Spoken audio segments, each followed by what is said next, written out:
No one in the Orion trade port noticed Elias Carter when he stepped off the cargo shuttle. That was normal. Humans were small here, soft, easy to ignore. Elias was a cultural exchange clerk from Earth, sent to observe alien customs and write reports no one back home would fully read. He wore a plain gray suit, carried a thin data pad, and kept his head down. He had learned that lesson early in space: look calm, look harmless, and survive. He was supposed to attend one event only, an alien wedding. The invitation had arrived by mistake. At least, that's what Elias believed. The High House of Varkesh was hosting a royal bonding ceremony, and somehow his name was on the guest list. When he asked his supervisor, the answer was simple: attend, observe, do not interfere. That was always the rule. The wedding took place on the floating city of Karun, a massive structure of crystal towers and living light drifting above a gas giant. As Elias entered the hall, his breath caught. The ceiling showed the stars themselves, moving slowly like a river of fire. Thousands of guests filled the chamber: tall reptilian nobles, glowing energy beings, armored insect lords.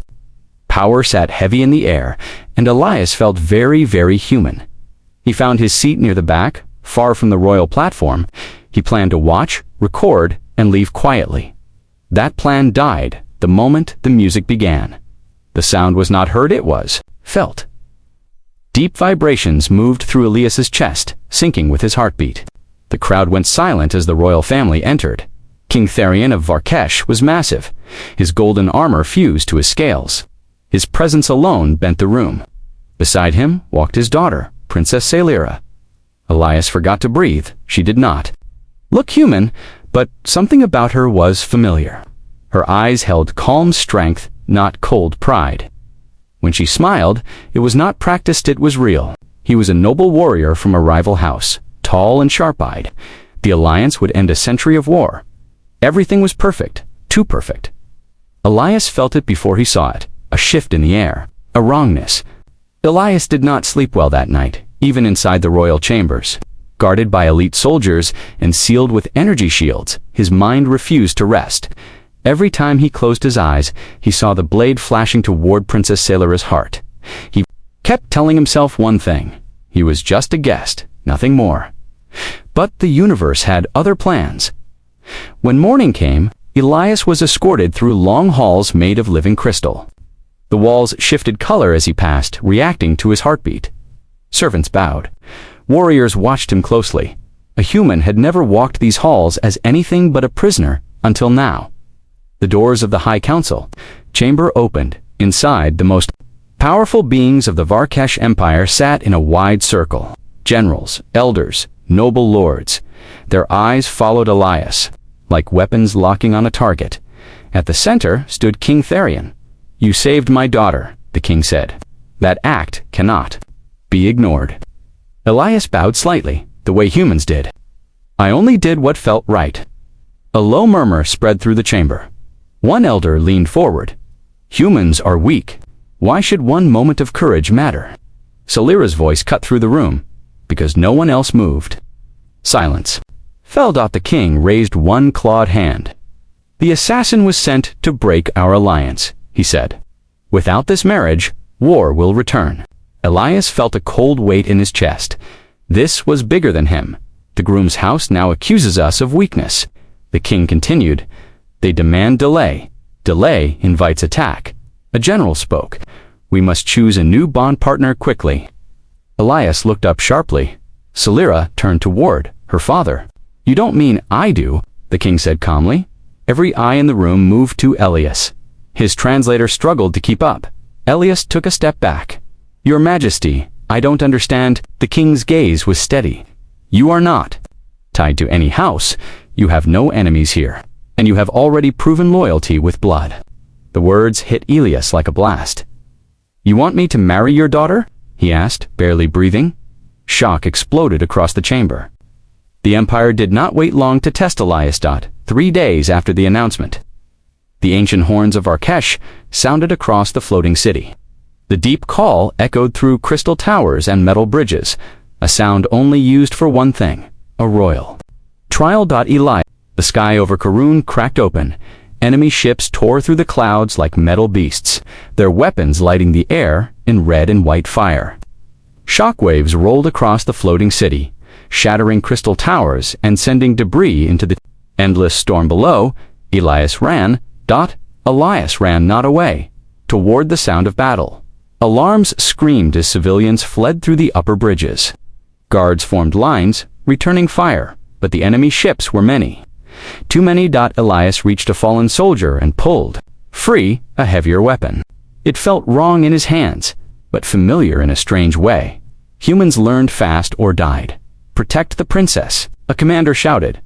Elias looked up. Salira was still on the royal balcony, refusing to leave as explosions hit nearby. Her eyes met hissed across the chaos. She did not scream, she trusted. Elias moved. He pushed through smoke and fallen glass. Firing at incoming attackers, he used cover, angles, patience, not strength-thinking. An enemy strike team landed near the balcony. Tall figures in dark armor advanced, shields glowing. Elias slid behind a shattered pillar and waited until their shields overlapped. Then he fired at the floor beneath them. The blast collapsed the platform. 3 enemies fell screaming into the storm. The rest turned toward him. Human. One of them roared.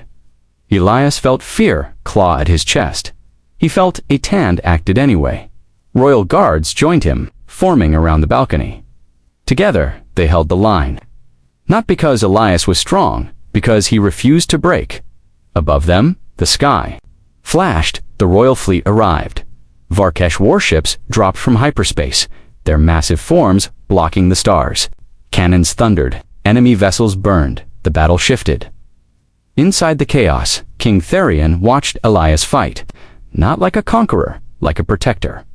Hours later, the city still burned, but it stood. The enemy fleet retreated, leaving wreckage, and silence behind. Smoke drifted across the royal grounds. The city was quiet now, but the silence was heavy. Fires burned in distant districts, and the smell of scorched metal and alien ozone hung in the air.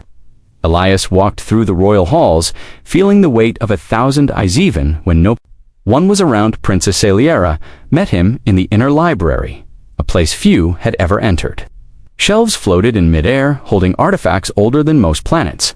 Scrolls glowed faintly with alien writing, and in the center sat a sealed device, humming with strange energy. "This is the human protocol," she said softly. Elias frowned. "Protocol? You mean like a military plan?" She shook her head. "No, it's older than the Empire. Older than even the Varkesh throne. It's a law written for a human, not an alien who could influence the fate of worlds." Elias's heart skipped a beat. Salira nodded. "The council found it in the archives after the assassination attempt. It says, the survival of the royal line may depend on a human consort. Not just anyone. One who can act with courage and reason. One who can survive trials that no Varkesh could endure alone." He looked at the device in the center. Its energy pulsed like a heartbeat. "What is that?" "Part of the test," she replied. "The human protocol measures decisions, loyalty, and something more. It can see through lies, detect weakness, even sense intentions." Elias took a step back. "So I'm a test subject." Salira shook her head again. "You're more than that. The Empire, it fears humans. Our laws call you outsiders, unpredictable. But sometimes, unpredictability saves us." The library, doors burst open, royal guards entered, tense. "Your father demands your presence in the council chamber." Elias followed, his mind racing. The king waited, eyes sharp, hands folded. He did not waste words. "You survived the arena. You survived the attack," King Therion said. "Now you must face the protocol itself. If you fail, the Empire dies, and the council will see you as a threat." Elias swallowed. "And if I..." The grand hall of Karun shimmered under living crystal light. Thousands of nobles, dignitaries, and representatives from distant star systems filled the terraces. Ships hovered above, broadcasting the event across the galaxy. This was not just a wedding. This was a statement. Elias stood at the center of the hall, wearing ceremonial armor that fit him like a second skin. His heart pounded, not from fear, but from the weight of every eye watching him. Princess Salira approached. Radiant in a flowing gown of woven light, her eyes calm but serious. Around them, the High Council formed a circle, their expressions unreadable. The king's voice rang through the chamber. Today, a human shall be bonded to the Varkesh throne. Today, we choose unity. Today, we declare to the galaxy that courage can come in any form. Elias felt the energy in the air shift. Symbols carved into the floor glowed, ancient runes activating. A hum filled the chamber, vibrating through the bones of every being present. This was no ordinary ceremony. The binding device floated between Elias and Celera, its light wrapping around them both. He could feel it probing not to harm, but to connect. Thoughts, emotions, intentions, they all flowed into the device, testing the strength of his will. "Are you ready, human?" the king asked. Elias swallowed. "I am." The device pulsed. Light shot upward, painting the hall in gold and silver. Elias felt his heartbeat synchronize with Celera's. A bond unlike anything he had ever imagined formed a connection of trust, of loyalty, of life itself. A voice echoed in his mind, alien and deep. "The bond is true. The human shall stand beside the heir." Gasps spread across the chamber. Some whispered fear, others awe. No one had expected a human to survive the protocol, much less complete the binding ceremony. But as the light faded, a shadow moved. Of the council members, a noble who had opposed Elias from the start stepped forward. His armor was dark, and his eyes burned with resentment. "You dare!" he shouted. "You, a human, claim a place beside our princess. You threaten centuries of tradition." The first light of Karun's gas giant dawn revealed the damage of the previous night's attacks. Crystal towers lay shattered, bridges hung precariously, and smoke curled from districts still burning. The city looked like a battlefield. From a legend, not a home, Elias stood on the balcony beside Princess Celera. The bond between them thrummed faintly, a constant reminder of the ceremony. It was not just a connection, it was responsibility, duty, and life itself. Far below, the remnants of the enemy fleet gathered in scattered formations, attempting to regroup.